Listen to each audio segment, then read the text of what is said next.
গত কয়েকদিন পূর্বে আপনারা বিজেপি একজন লিডার, আমি একজনের কারণে পুরো পার্টিকে আমি পার্টি নিয়ে মন্তব্য করতে চাই না, আমি ব্যক্তি বিশেষ যিনার নাম বিজেপি লিডার এমএলএ যিনার নাম অসীম সরকার, অসীম সরকার একটি মন্তব্য করেছেন। মন্তব্যটা কি না, ইসলাম ধর্মের যে কোরআন গ্রন্থ, এই কোরআনটি নাকি বদরের যুদ্ধে জ্বলে ছারখার হয়ে গেছে। তারপর একটি বাক্য ব্যবহার করেছেন 27 জন অমুক মিলে কোরআনটা লিখেছে। বলুন নাউজুবিল্লাহ। ওই যেরকম মন্তব্য করেছে ওটা বলাটা আমি পছন্দ করি না, এই মন্তব্যটার আমি উত্তর দেব। তার আগে আমি দুই একটি কথা বলি। প্রথমে বলি ইট ইজ ইললিগাল, এই বাক্যটাই হচ্ছে অসাংবিধানিক। কেন? তার কারণ হচ্ছে বিএনএস 2023 আন্ডার সেকশন 196(2) এই অনুযায়ী সমস্ত ধারার অন্তর্গত এটা শাস্তিযোগ্য অপরাধ। হ্যাঁ কিনা? ঠিক বললাম না ভুল বললাম? এরকম বিভিন্ন সেকশন আছে, আমাদের কনস্টিটিউশন আমাদের সংবিধান বলে এগুলো অসাংবিধানিক কাজ। You have no right to insult any religion. কোন ধর্মের উপরে আপনার অবমাননা করার অধিকার নেই। এই কথাটা যদি কোনো মুসলমান ভাই কোন হিন্দু ভাইয়ের ধর্মীয় গ্রন্থ নিয়ে কুমন্তব্য করতো, আমার একই স্টেপ হতো, যেটা সঠিক নয়। যেমনি ভাবে একজন এই ব্যক্তি অসীম সরকার মুসলমানের ধর্মগ্রন্থ নিয়ে কুমন্তব্য করেছে, এমন মন্তব্য যদি কোনো মুসলমান ভাই হিন্দু ধর্মের সম্পর্কে বলতাম, একই কথা বলতাম। কেন? তার কারণ আমাদের ইসলাম শিক্ষা দেয় অন্য কোন ধর্মকে গালি দিও না, কারণ অন্য ধর্মকে গালি দেওয়া মানে তোমার নিজের ধর্মকে গালি দেওয়া। কেন জানেন? তার কারণ আমি যখন কাউকে বলবো সে তো আমাকে বলবে, বাট এটা আমাদের রাসূল সাল্লাল্লাহু আলাইহি ওয়াসাল্লাম শিক্ষা দেয় না। কোরআনুল কারীমের একটি আয়াত নিয়ে আজকে বিরাট ভাবে প্রশ্ন ছোড়া হচ্ছে, আর ওই কোরআনের বাংলাগুলো বন্টন করা হচ্ছে। আপনাদের এখানে যেখানে হিন্দু মুসলমান একসঙ্গে মিলেমিশে থাকেন, দেখবেন হিন্দু ভাইরা হয়তো আপনাকে শেয়ার করছে, আপনাকে পোস্ট করছে বা আপনাকে মেসেজ করছে যে পবিত্র কোরআন সূরা তাওবা আয়াত নম্বর 5, আয়াতটা আমি পড়ছি, তারপর বুঝতে পারবেন। আল্লাহ পাক বলছেন ফাইদান সালাখাল আশহুরুল হুরুম ফাকতুলুল মুশরিকিনা হাইতু ওয়াজাদতুমুহুম ওয়া খুযুহুম ওয়াহসুরুহুম ওয়াকউদু লাহুম কুল্লা মারসাদ ফাইন তাবু ওয়া আকামুস সালাতা ওয়া আতাউয যাকাতা ফাখাল্লু সাবিলাহুম ইন্নাল্লাহা গফুরুর রহিম। এই আয়াতটা আরবি আছে, এটার বাংলা করে আপনাকে পাঠাবে। কি পাঠাবে? কোরআনে আল্লাহ পাক বলছেন যখন পবিত্র সম্মানিত মাসগুলো অতিবাহিত হয়ে যাবে, পবিত্র সম্মানিত 4টি মাস, যে 4টি মাসে মক্কার কাফের মুশরিকরা লড়াই করাকে পছন্দ করত না, তো আল্লাহ পাক বলছেন যখন 4টি মাস সম্মানিত মাস অতিবাহিত হয়ে যাবে, ফাকতুলুল মুশরিকিন হাইতু ওয়াজাদতুমুহুম, মুশরিকদেরকে তোমরা যেখানে পাবে ওখানে হত্যা করো, যেখানে পাবে ওখানে হত্যা করো। এরপরে ওয়া খুযুহুম, তাদেরকে ধরো, ওয়াহসুরুহুম, তাদেরকে পাকড়াও করো, ওয়াকউদু লাহুম কুল্লা মারসাদ, এবং সমস্ত জায়গায় একদম ওত লাগিয়ে বসে থাকো। ফাইন তাবু, তবে তারা যদি তওবা করে নেয়, ওয়া আকামুস সালাহ, নামাজ কায়েম করে, ওয়া আতাউয যাকাত, যাকাত দেয়, ফাখাল্লু সাবিলাহুম, তাদেরকে তাদের রাস্তায় ছেড়ে দাও, তাদেরকে তাদের রাস্তায় ছেড়ে দাও। ইন্নাল্লাহা গফুরুর রহিম, নিশ্চয়ই মহান আল্লাহ ক্ষমাশীল দয়াশীল। এটা কোরআনের আয়াত বললাম কিনা? এই অমুসলিম ভাই যারা বক্তব্যটা শুনছেন, যে মুসলমান ভাই যারা শুনলেন, এতটুকু যদি কেউ বলে তারা তো ভাববেই যে কোরআনেতে এরকম কথা আছে, মুশরিকদেরকে হত্যা করার আছে, হত্যা করার কথা বলা হয়েছে, তো কোরআনে তো মারধরের কথা বলেছে, এটা তো কোরআনের লেখা। আমি বলবো শোনো, কোরআনের বাংলা শুধু অনুবাদ, কোরআনের ওপর খালি আয়াতটা পড়ে নিলে কেউ কোরআন বুঝতে পারবে না। কোরআনের প্রেক্ষাপট বুঝতে হবে, শানে নুজুল বুঝতে হবে, কোরআনটা কেন নাজিল হয়েছে, এই আয়াতে এই নির্দেশটা কেন দেওয়া হয়েছে, কখন দেওয়া হয়েছে, কাদেরকে দেওয়া হয়েছে, প্রেক্ষাপটগুলো বুঝতে হবে না, হবে না? আর যদি ওইটাকে শুধুমাত্র একটা আয়াতকে কাট আউট করে পেশ করে অপব্যাখ্যা করে, তো মানুষ বিভ্রান্ত হবে না, হবে না? এই সঠিক উত্তরটা শোনেন। মুশরিক বুঝলেন 3 ধরনের ছিল। কয় ধরনের? আচ্ছা, আরেকটা, এই ব্যাখ্যা করার আগে আরেকটা কথা বলে দিই। এখন 2026-এ বসে আজ থেকে 1500 বছর আগে কি হয়েছে সেইটাকে বিবেচনা করা বোকামি হবে না, হবে না? আজকের যুগে আজকের এই অবস্থায় আপনি দাঁড়িয়ে 1500 বছর আগে ওই অবস্থায় কি হয়েছে ওই অবস্থাটাকে বিবেচনা করা, জাস্টিফাই করা বা জাস্টিফাই আপনি করতে পারবেন? বিবেচনা করা ভুল হবে না? হবে না? বোকামি হবে না? হবে না? তো এই রকম হাজার হাজার বছর আগে কি হয়েছে আজকের যুগ এবং পরিস্থিতিকে দেখে বিবেচনা করা বড় মহা বোকামি হবে। এবার আমি ব্যাখ্যাটা করি। তিন ধরনের মুশরিক ছিল, কাফের মুশরিক। তিন ধরনের। এক ধরনের মুশরিক কারা?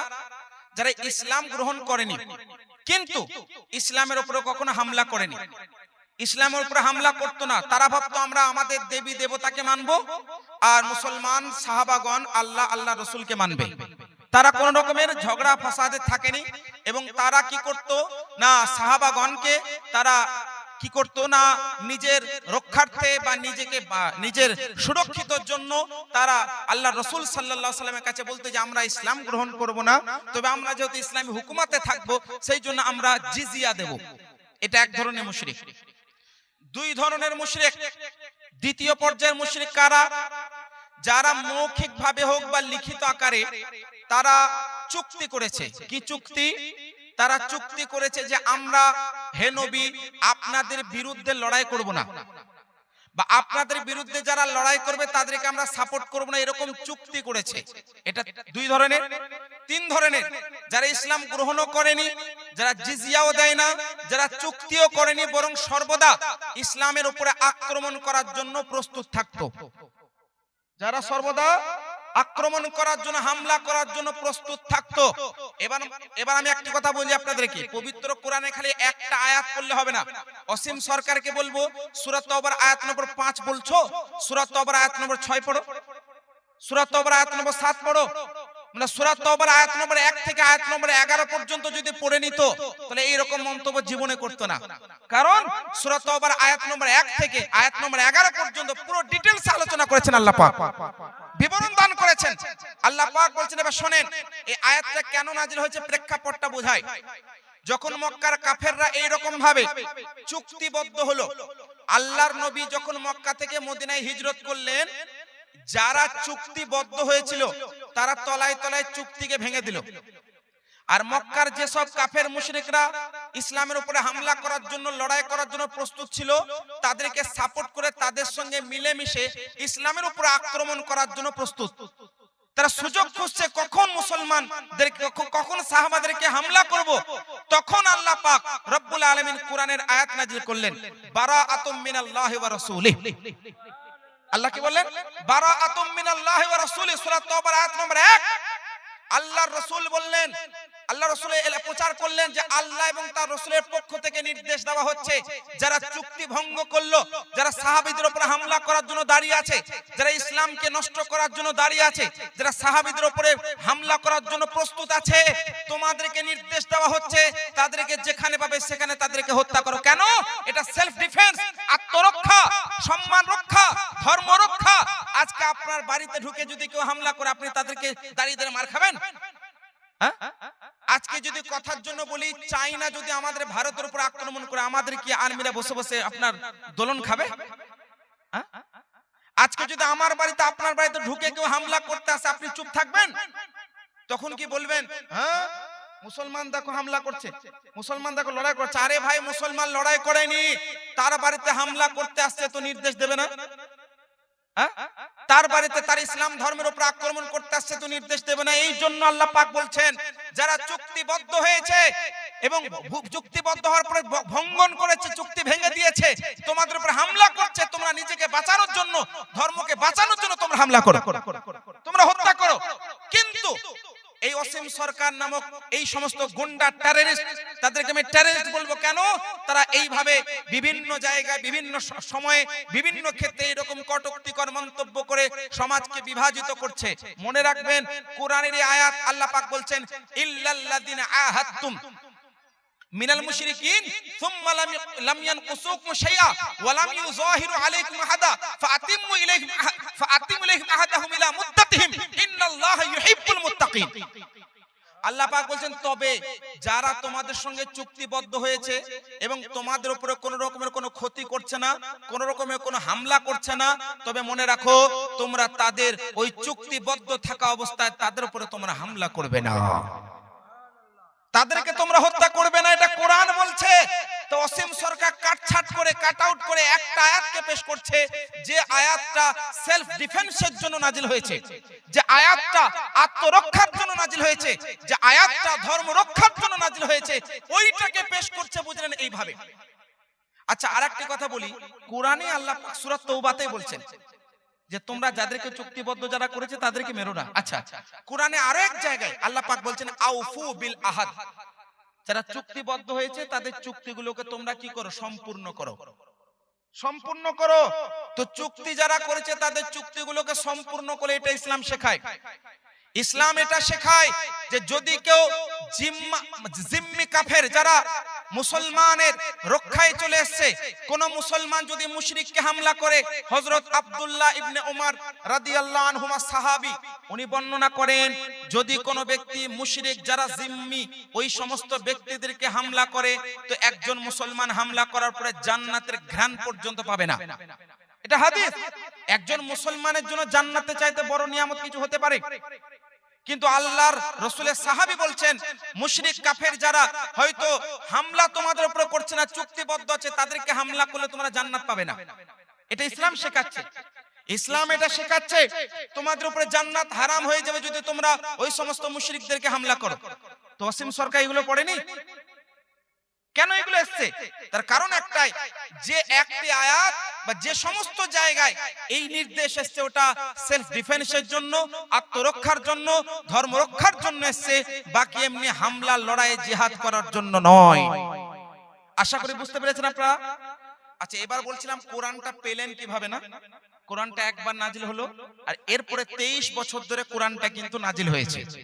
কোরআন যখন নাজিল হতো, আল্লাহ নবী কোরআনটা আল্লাহ রাসূলের কাছে অনেক ভাবে নাজিল হতো। কখনো জিবরিল আমিন মানব রূপে আসতেন আর আল্লাহর কালাম পেশ করতেন, এই একটা ধরন, এইভাবে কোরআন নাজিল হতো। আবার কখনো কি হতো, একটা ঘন্টার আওয়াজের মতো কানে আসতো আর জিবরিল আমিন কোরআন পড়তেন, মানে আল্লাহর কালাম পড়তেন, আল্লাহ রাসূল ওটাকে শুনতেন। আর 3 নম্বর পদ্ধতি, সরাসরি আল্লাহর রাসূলের অন্তরে আল্লাহ পাক কোরআন দিয়ে দিতেন, অবতীর্ণ করতেন। এইভাবে কোরআন নাজিল হতো। আর যখনই কোরআন নাজিল হতো আল্লাহ রাসূল নিজেও মুখস্থ করতেন। তো আল্লাহ পাক বলছেন হে নবী আপনাকে মুখস্থ করার দরকার নেই, কোরআন আপনার হৃদয়ে আমি আল্লাহ প্রতিষ্ঠিত করে দিচ্ছি। এরপর আল্লাহ নবী কোরআনটাকে সাহাবীদের মাঝে পড়তেন, সাহাবীরা শুনতেন, সাহাবীরা মুখস্থ করতেন সিনার মধ্যে, আর অনেক সাহাবী লিখতেন। আল্লাহ নবী নির্দেশও দিয়েছিলেন কিছু সাহাবী, যেমন হযরত যায়েদ ইবনে সাবিত রাদিয়াল্লাহু আনহু, হযরতে উবাই ইবনে কাব রাদিয়াল্লাহু আনহু, এনারা কি করতেন? কোরআনটাকে চামড়ার উপরে লিখতেন, পাথরের উপরে লিখতেন, খেজুরের পাতাতে লিখতেন, এইভাবে কোরআনটা লিখতেন। তো কোরআনটা সংরক্ষিত হলো না? হলো না। কোরআনটা এইভাবে সংরক্ষিত হয়ে গেল, কিন্তু নবীর যুগে পুরো কোরআনটা একত্র করা হয়নি। কেন? কারণ কোরআনের ওহী তো চলমান, নাজিল হচ্ছে, এখন তো কমপ্লিট হয়নি। যখন কমপ্লিট তো মহান নবী ওফাত লাভ করেছেন, তো চলমান ছিল, মানে কোরআনের ওহীটা চলমান ছিল, নাজিল হচ্ছিল, তো কিভাবে একত্রিত হবে? ওইজন্য একত্রিত হয়নি। প্রথম খলিফা হযরত সাইয়্যিদুনা আমিরুল মুমিনিন খলিফাতুল মুসলিমিন আবু বকর সিদ্দিক রাদিয়াল্লাহু আনহুর জামানায় একটা যুদ্ধ হয়েছিল, যে যুদ্ধটার নাম জঙ্গে ইয়ামামা। কি জঙ্গে ইয়ামামা? এই যুদ্ধটার নাম, যেখানে অনেকজন সাহাবী যারা হাফেজে কোরআন ছিলেন তারা শহীদ হয়ে যায়। হযরত ওমর ফারুক রাদিয়াল্লাহু আনহু এসে বলেন হুজুর এই রকম পরিস্থিতি কি করা যায়? তো উনি একটা পরামর্শ দিলেন যে কোরআনটাকে একত্রিত করা হোক। তো উনার জামানায় হযরতে যায়েদ ইবনে সাবিত রাদিয়াল্লাহু তাআলা আনহুর নেতৃত্বে হযরত উবাই ইবনে কাব রাদিয়াল্লাহু আনহু সহ একাধিক সাহাবীদেরকে দায়িত্ব দিলেন আর বললেন যাও গিয়ে কোরআনটা একত্রিত করো। কোরআনটা কিভাবে একত্রিত হয়েছিল? 3টে শর্ত ছিল। এক, যার কাছে কোরআন থাকবে তার সিনাতেও সুরক্ষিত থাকতে হবে এবং তার কাছে দলিল থাকতে হবে যে কোরআনটা আছে। আর 3 নম্বর শর্ত হলো 2 জন সাক্ষী পেশ করতে হবে যেটা কোরআন। এত সতর্কতা অবলম্বন করে কোরআনটা নেওয়া হয়েছিল এবং এইভাবে পুরো কোরআনটাকে একত্রিত করা হয়েছিল। এবং 3 জনের কাছে কোরআনটা ছিল। প্রথমে আবু বকর সিদ্দিক রাদিয়াল্লাহু আনহুর কাছে, দ্বিতীয়বারে হযরতে ওমর ফারুক রাদিয়াল্লাহু আনহুর কাছে, আর তৃতীয় পর্যায়ে হযরতে হাফসা রাদিয়াল্লাহু আনহার কাছে এই কোরআনটা ছিল। এরপরে তৃতীয় খলিফা হযরত আমিরুল মুমিনিন হযরত উসমান গনি রাদিয়াল্লাহু আনহু যুগে পুরো কোরআনটা বুঝলেন একসঙ্গে একত্রে পুরো কোরআনটা 7টি কিরাত অনুযায়ী একত্রে পুরো কোরআনটাকে একত্রিত করা হয়েছিল, যেটা আজকে আমরা পড়ছি যেভাবে এইভাবে।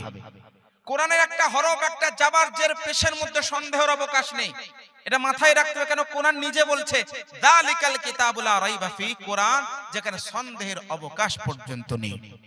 সুতরাং কোরআনটা আমরা এইভাবে পেলাম। আমি একদম সংক্ষেপে বোঝালাম যে কোরআনটা আল্লাহ এইভাবে নাজিল করেছেন, সাহাবী পর্যন্ত এইভাবে পেল এবং একত্রিত হলো হযরত উসমান গনি রাদিয়াল্লাহু তাআলা আনহুর যুগে। সম্পূর্ণ কোরআনটা আমরা এইভাবে পেয়ে গেলাম। তো এইভাবে কোরআনটা এসেছে, তো কোথায় বদরের যুদ্ধ 2 হিজরি আর কোথায় আবু বকর সিদ্দিক উসমান গনি রাদিয়াল্লাহু আনহু জামাতে কোরআনটা এইভাবে আমরা পেলাম? তো এইটা একদম সম্পূর্ণ মিথ্যা কথা যে বদরের যুদ্ধে কোরআন জ্বলে ছারখার হয়ে গেছে আর অমক অমক ব্যক্তি লিখেছে। আমি বলবো না, কোরআন একমাত্র আল্লাহর কালাম আর কোরআন আল্লাহই লিখিয়েছেন। কেন জানেন? সূরা নাজম আয়াত নম্বর সূরা নাজম 27 নম্বর পারা আয়াত নম্বর 3 আল্লাহ পাক বলছেন ওমা ইয়ান্তিকু আনিল হাওয়া ইন হুয়া ইল্লা ওয়াহয়ু ইউহা।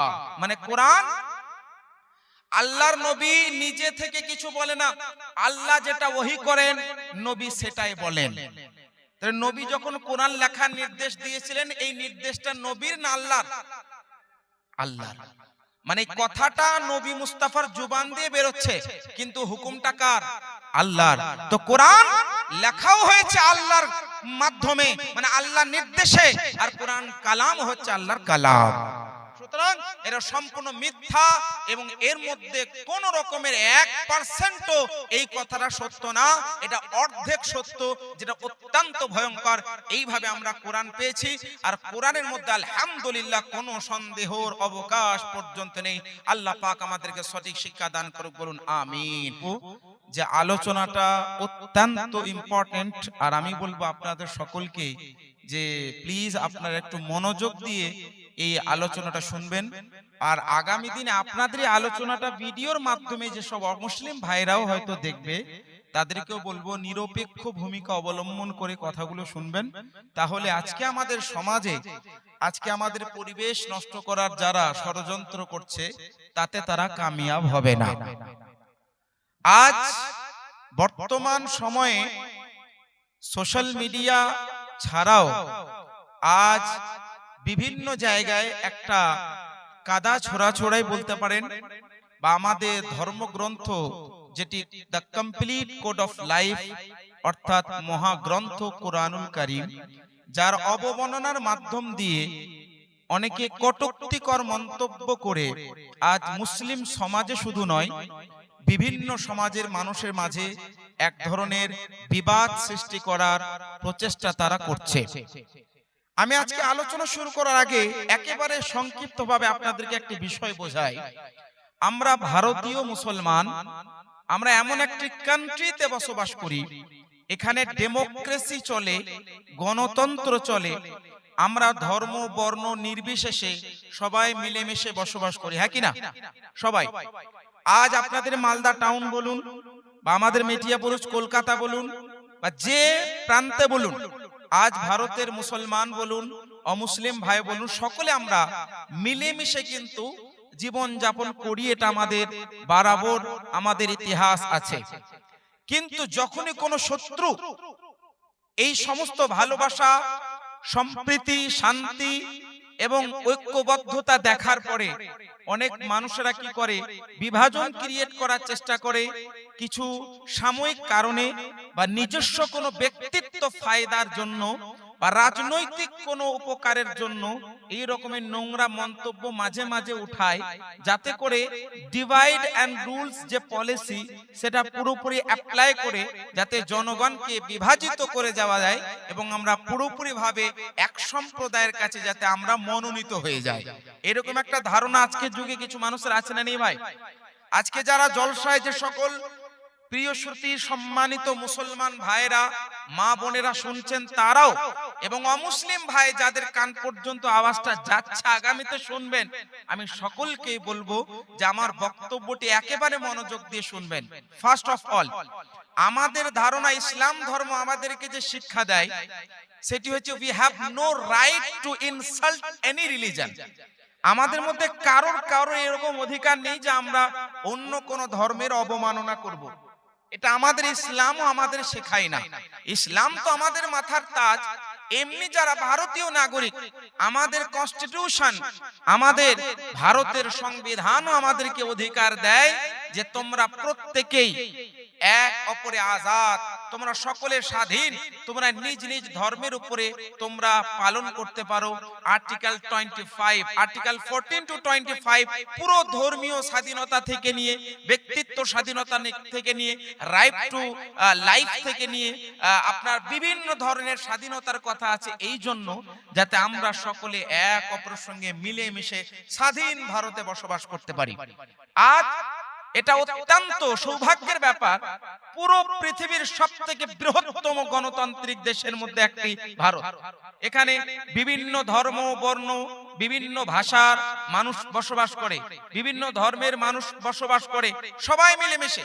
কিন্তু মাঝে মাঝে এরকম কিছু বিভাজন ক্রিয়েট করার জন্য মন্তব্য অনেকে করে।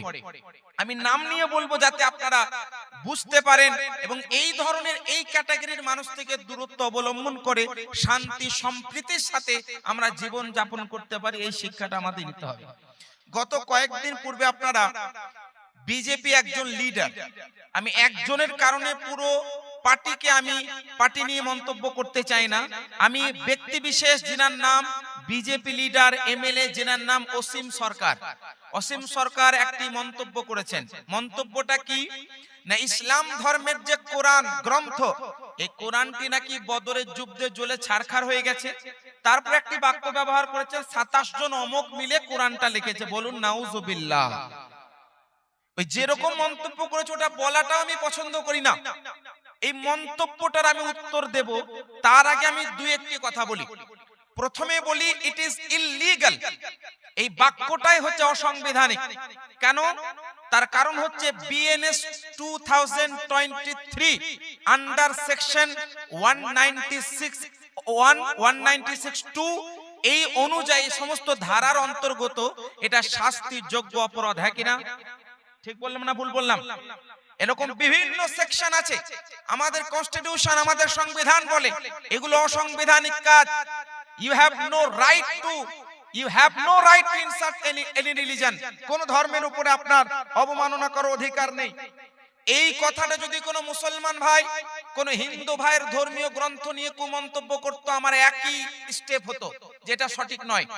যেমনি ভাবে একজন এই ব্যক্তি অসীম সরকার মুসলমানের ধর্মগ্রন্থ নিয়ে কুমন্তব্য করেছে, এমন মন্তব্য যদি কোনো মুসলমান ভাই হিন্দু ধর্মের সম্পর্কে বলতাম, আমি একই কথা বলতাম। কেন? তার কারণ আমাদের ইসলাম শিক্ষা দেয় অন্য কোন ধর্মকে গালি দিও না, কারণ অন্য ধর্মকে গালি দেওয়া মানে তোমার নিজের ধর্মকে গালি দেওয়া। কেন জানেন? তার কারণ আমি যখন কাউকে বলবো সে তো আমাকে বলবে, বাট এটা আমাদের রাসূল সাল্লাল্লাহু আলাইহি ওয়াসাল্লাম শিক্ষা দেয় না। আমাদের শিক্ষা কি জানেন? আমাদের শিক্ষা হচ্ছে ইউ আর এ ফ্যামিলি, তোমরা সকলে হচ্ছে একটা ফ্যামিলি স্বরূপ। আল্লাহ নবী বলছেন তোমরা সবাই হচ্ছে একটা পরিবার, সে হিন্দু হোক, মুসলমান হোক, জৈন হোক, খ্রিস্টান হোক। আজকে বলা হচ্ছে না কোরআনে জিহাদের কথা, হত্যার কথা, আমি বলছি না, এইটা হচ্ছে অর্ধেক সত্য, সম্পূর্ণ সত্য নয়। আর মনে রাখবেন, সম্পূর্ণ মিথ্যা যতটা ভয়ঙ্কর না হয়, অর্ধেক সত্য তার থেকে বড় ভয়ঙ্কর হয়। এটা হচ্ছে অর্ধেক সত্য, আর অর্ধেক সত্য মানে সব থেকে ভয়ঙ্কর। আমাদের ইসলাম শিক্ষা দেয়, আল্লাহর নবী বলেন লা আ'বুদু মা তা'বুদুন, আমি যার ইবাদত করি তুমি তার ইবাদত করবে না, তেমনি আমি ওর ইবাদত করব না যাকে তোমরা পূজো। তবে লাকুম দীনুকুম ওয়ালিয়া দীন, তোমার ধর্ম তোমার কাছে, আমাদের দিন আমাদের কাছে। বলুন সুবহানাল্লাহ। তুমি হিন্দু ভাই, তুমি তোমার ধর্মের উপর আমল করো, ইট ইজ নট প্রবলেম, কোন ধরনের কোন সমস্যা আমাদের নেই। অনুরূপ ভাবে তোমারও সমস্যা হওয়ার কোনো মানে হয় না যে আমি আমার ধর্মের উপরে পালন করব। 3 নম্বর বিষয় শুনেন, আজকে যেরকম মন্তব্য করেছেন এটা এতটা ভয়ঙ্কর, এতটা অপমানজনক, এতটা নোংরা বাক্য যে নোংরা বাক্যটা কোনো মুসলমান চিন্তা কল্পনা করতে পারে না। আমি সবার কথা বলছি না, অনেক হিন্দু ভাই সচেতন আছেন যারা এই বিষয়গুলো বোঝেন, কিন্তু এই সমস্ত অসীম সরকার নামক মূর্খ অজ্ঞ ব্যক্তিদের কারণে আজকে সমাজে বিভ্রান্ত হচ্ছে, সমাজের মধ্যে এরকম দুর্নীতি সাম্প্রদায়িক দাঙ্গা তৈরি হচ্ছে। আমি দুই একটি কথা কোরআন নিয়ে আলোচনা করি। পবিত্র কোরআন, এই যে অসীম সরকার বললেন জ্বলে ছারখার হয়ে গেছে, শোনেন আমাদের কোরআন বলে, পবিত্র কোরআন পারা নম্বর 14 সূরা হিজর আয়াত নম্বর 9, আল্লাহ পাক বলেন ইন্না নাহনু নাযালনা যিকরা ওয়া ইন্না লাহু লাহাফিজুন। আল্লাহ বলছেন নিশ্চয়ই আমি কোরআন অবতীর্ণ করেছি আর আমি আল্লাহ এই কোরআনের নিজেই সংরক্ষক। আল্লাহ যখন বলছে কোরআন আমি অবতীর্ণ করেছি, আমি সংরক্ষক, তোমাকে কে এসে বলে দিল যে কোরআন নাকি বদরের যুদ্ধে জ্বলে ছারখার হয়ে গেছে? আরে ভাই, বদরের যুদ্ধে জ্বলে ছারখার হলো, মানুষ সাহাবায়ে কেরাম সিনার মধ্যে সুরক্ষিত রেখেছেন 1,24,000 সাহাবী। কত হাজার বললাম? 1,24,000 সাহাবী। আর বদরের যুদ্ধে তো মাত্র 313 জন ছিলেন। হ্যাঁ, আর 313 জনের মধ্যে তুমি ইতিহাস পড়োনি, তুমি হিস্টোরি পড়ো নাই। বদরের যুদ্ধে 70 জন কাফের ব্যক্তিরা বন্দী হয়ে এসেছে, মুসলমান সাহাবা 313 জন শহীদ হয়নি। 1,24,000 সাহাবীর সংখ্যা। আর বদরের যুদ্ধ 2 হিজরিতে হয়েছে। কত হিজরি? 2 হিজরি। শুনে রাখেন, মক্কা থেকে মদিনায় হিজরত করার দ্বিতীয় বছরে বদরের যুদ্ধ 17 রমজানে হয়েছে। কি বললাম? 17 রমজান 2 হিজরি। এই বেটাকে কে বোঝাবে? 11 হিজরিতে আমাদের নবী ওফাত লাভ করেছেন, আর 11 হিজরি পর্যন্ত কোরআন নাজিল হয়েছে। তো বদরের যুদ্ধের সময় তো পুরো কোরআন নাজিলই হয়নি, তো জ্বলে ছারখার হবে কিভাবে? ইতিহাস পড়েন। সমাজে এরকম অবমাননা মূলক, অসম্মান সূচক এবং অপমানজনক বাক্য ব্যবহার করে হিন্দু মুসলমানের প্রেম প্রীতি সম্প্রীতি নষ্ট করবেন না। তার কারণ আমাদের ইসলাম বলছে, কোরআন আল্লাহ পাক বলছেন আল ইয়াউমা আকমালতু লাকুম দীনাকুম ওয়া আতমামতু আলাইকুম নি'মাতি ওয়া রাদিতু লাকুম ইসলাম দীনা। সূরাতুল মাইদার আয়াত 6 নম্বর পারা, এই আয়াতটা সর্বশেষ আয়াত যেটা নাজিল হয়েছে।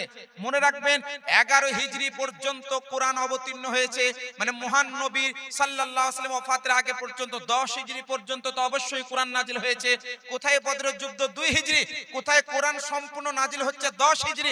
8 বছর পরে কোরআন কন্টিনিউয়াসলি নাজিল হচ্ছে, আর এই বলছে 2 হিজরিতে শেষ। এ বোকাকে কে বোঝাবে?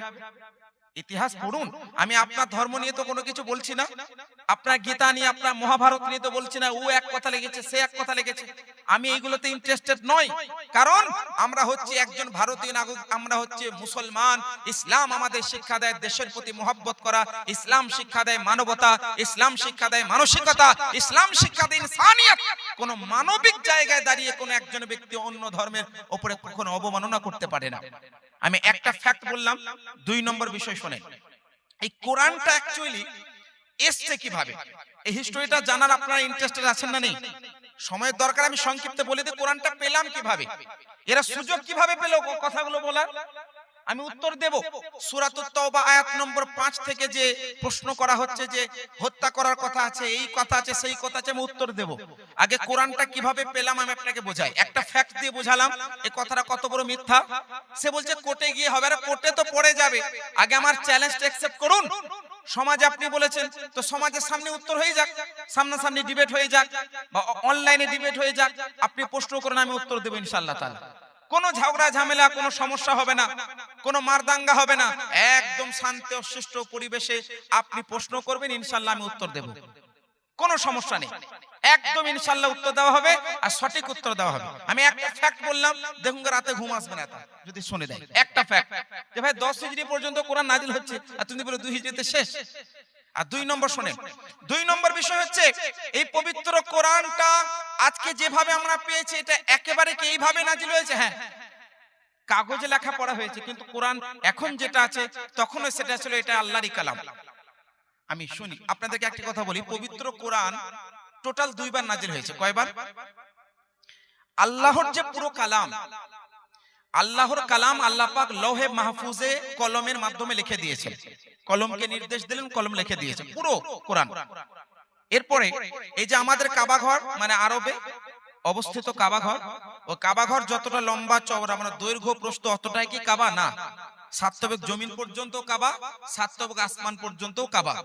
তো এই যে কাবা ঘরের যতটা লম্বা চওড়া দৈর্ঘ্য প্রস্থ, এই টোটালটা প্রথম আসমান পর্যন্ত টোটালটাই কাবা কিনা? টোটালটাই কাবা। তো প্রথম আসমানে ওই কাবার ওই বরাবর যে জায়গা আছে ওইটার নাম হচ্ছে বাইতুল মামুর। কি নাম? বাইতুল মামুর। কাবাতে আমরা ইবাদত করি আর বাইতুল মামুরে আল্লাহর ফেরেশতারা ইবাদত করে।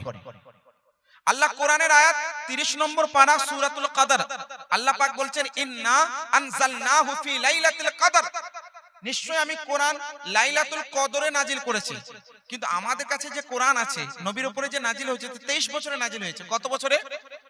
এটা তো লাইলাতুল কদরে নাজিল হয়নি। তো আল্লাহ কেন বললেন? ওই যে লৌহে মাহফুজে কোরআনটা আল্লাহর কালাম, ওই পুরো কথাটা কমপ্লিটলি প্রপারলি টোটাল একবার নাজিল হয়েছে প্রথম আসমানে বাইতুল মামুরে। বলুন সুবহানাল্লাহ। ওইজন্য আল্লাহ বলছেন আমি এটা নাজিল করেছি লাইলাতুল কদর, মানে পুরো কোরআনটা কোথায় নাজিল হয়ে গেছে? প্রথম আসমানে, যেখানে ফেরেশতারা ইবাদত করেন বাইতুল মামুর। এগুলো কোন আমি বাংলা চটি বই হাওয়াই বা গুগল মৌলবীদের মতো গুগল থেকে সার্চ করে আমি বলছি না। আল-ইতকান ফি উলুমিল কোরআন উঠিয়ে দেখুন, যেখানে এই বর্ণনা রয়েছে। ইমাম জালালউদ্দিন সিয়ুতি রাহমাতুল্লাহ আলাইহি আদ-দুররুল মানসুরের মধ্যে বর্ণনা করেছেন। ইমাম জালালউদ্দিন সিয়ুতি রাহমাতুল্লাহ আলাইহি তাফসীরুল জালালাইনের মধ্যে বর্ণনা করেছেন। ইমাম ফখরুদ্দিন রাজি রাহমাতুল্লাহ আলাইহি আত-তাফসীরুল কবিরের মধ্যে প্রথম খণ্ডের মধ্যে ব্যাখ্যা করতে গিয়ে বর্ণনা করেছেন। এছাড়া একাধিক কিতাব আছে। যদি দলিলের দরকার হয় 1 ঘন্টা দলিল দেওয়ার মতো আলহামদুলিল্লাহ ফায়জানে আলা হযরত, ফায়জানে তাজুশ শরিয়া, ফায়জানে হাফিজা মিল্লাতের বরকতে বলা সম্ভব। এবার যেটা বলছিলাম, এটা একবারে নাজিল হয়েছে কোরআনটা। এরপরে ওই কোরআনটা বাইতুল মামুর থেকে দুনিয়াতে আমাদের নবীর উপরে 23 বছর ধরে নাজিল হয়েছে। কেন? মানে পরিস্থিতি অনুযায়ী, সিচুয়েশন অনুযায়ী, অবস্থা অনুযায়ী, হয়তো দেখা গেল কখনো কেউ মদ্যপান করছে, তো মদ খাওয়া হারাম, কোরআন নাজিল হলো। দেখা গেল কেউ জুয়া খেলছে, জুয়া খেলে জিজ্ঞেস করা হলো জুয়া হারাম। দেখা গেল কোনো ব্যক্তি অমুক কাজটা করছে ভুল, আল্লাহ কোরআন নাজিল করলেন। এইভাবে যখন যেটা দরকার সেই হিসেবে আল্লাহ কোরআন নাজিল করেছেন। এই জন্য অনেকে কাফেরে বলতো ওয়াকালাল্লাযীনা কাফারু লাউ নুজিলা আলাল নুজিলাল কুরআন জুমলাতান ওয়াহিদা। কাফেররা বলতো হে নবী, এটা যদি কোরআন হয়, আল্লাহর কালাম হয়, তো একবারে কেন নাজিল হয়ে যায়? জুমলাতান ওয়াহিদা, একবারে কেন নাজিল হয়ে যায়? আচ্ছা, এই ওয়াসিম সরকার, এই ব্যক্তিটা হচ্ছে আপনার রোগগ্রস্ত ব্যক্তি। আমি এই ব্যক্তিটাকে সুস্থ মস্তিষ্কের মানুষ ভাবি না, নিশ্চয়ই তার মধ্যে কোনো খারাপই আছে, তাকে চেকআপ করানো দরকার আছে। হ্যাঁ কি না? সুস্থ মস্তিষ্কের মানুষ নয়।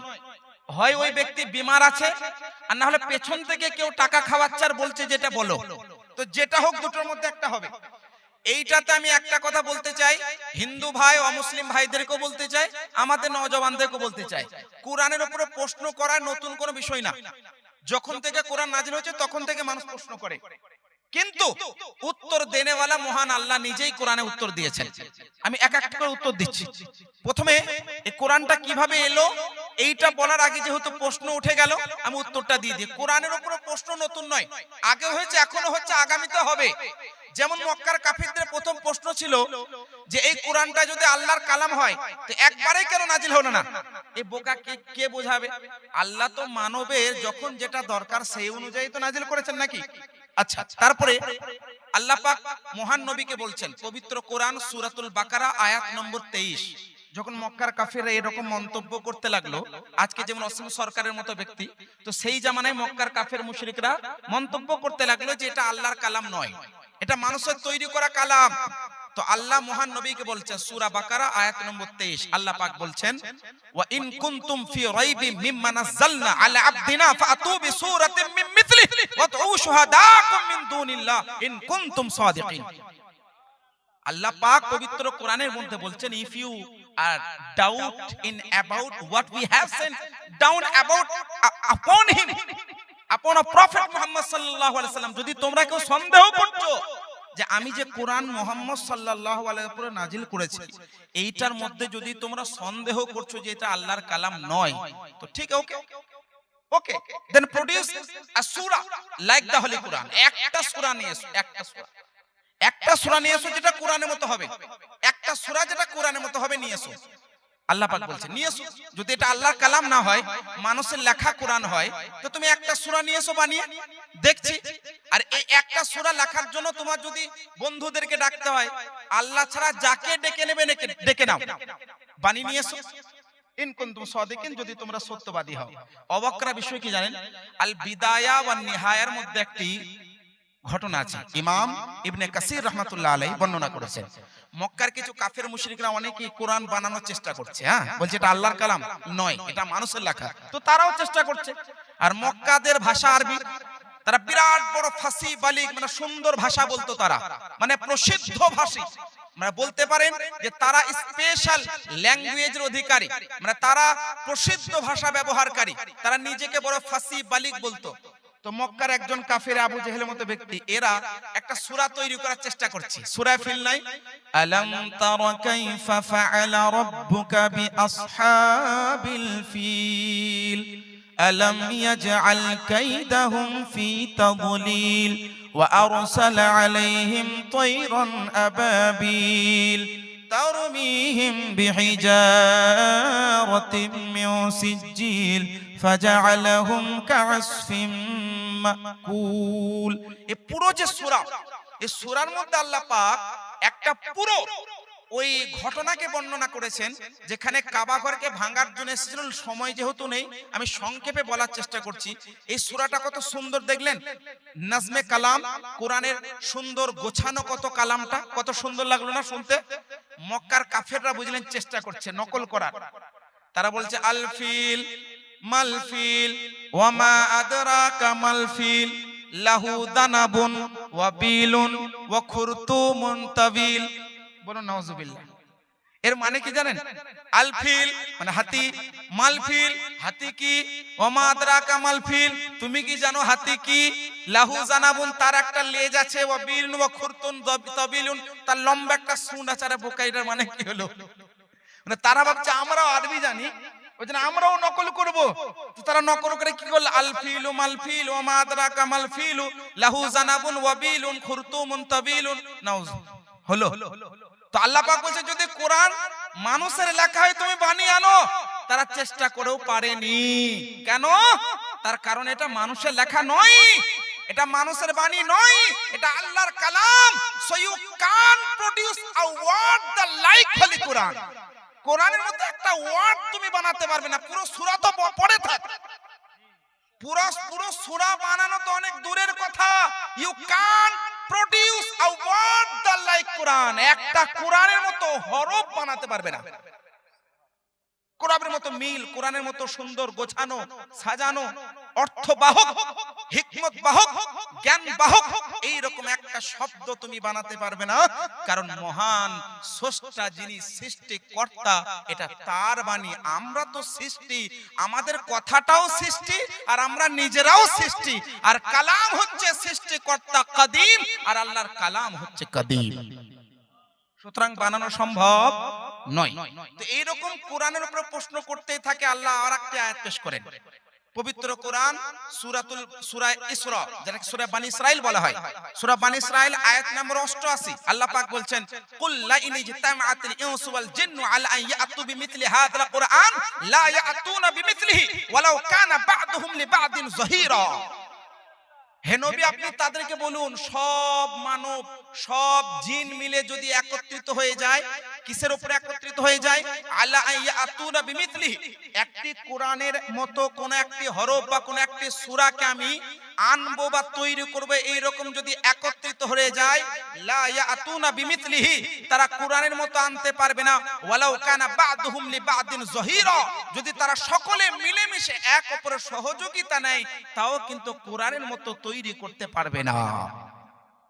তাহলে মোট কথা কোরআন বলছে আমি, আল্লাহ বলছে আমি কোরআন নাযিল করেছি, আমি কোরআনের সংরক্ষক। আবার আল্লাহ নিজেই বলছেন মানুষ জিন সবাই মিলে যদি চেষ্টা করে নেয় তাহলেও কোরআনের মতো আনতে পারবে না। সুতরাং এই ওয়াসিম সরকারের মতো ব্যক্তিরা যদি কিছু বলছে, আমি যুবক ভাইদেরকে বলবো এই সমস্ত কথাগুলো পাগলের। এগুলো কার কথা? পাগলের কথা। এই সমস্ত কথাগুলোতে কান দিয়ে লাভ নেই। তবে অমুসলিম ভাই এবং মুসলমান নওজওয়ানদেরকে আমি বলতে চাই এই সমস্ত মন্তব্যের জবাব আছে। আচ্ছা, এবার কোরআনুল কারীমের একটি আয়াত নিয়ে আজকে বিরাট ভাবে প্রশ্ন ছোড়া হচ্ছে, আর ওই কোরআনের বাংলাগুলো বন্টন করা হচ্ছে। আপনাদের এখানে যেখানে হিন্দু মুসলমান একসঙ্গে মিলেমিশে থাকেন দেখবেন হিন্দু ভাইরা হয়তো আপনাকে শেয়ার করছে, আপনাকে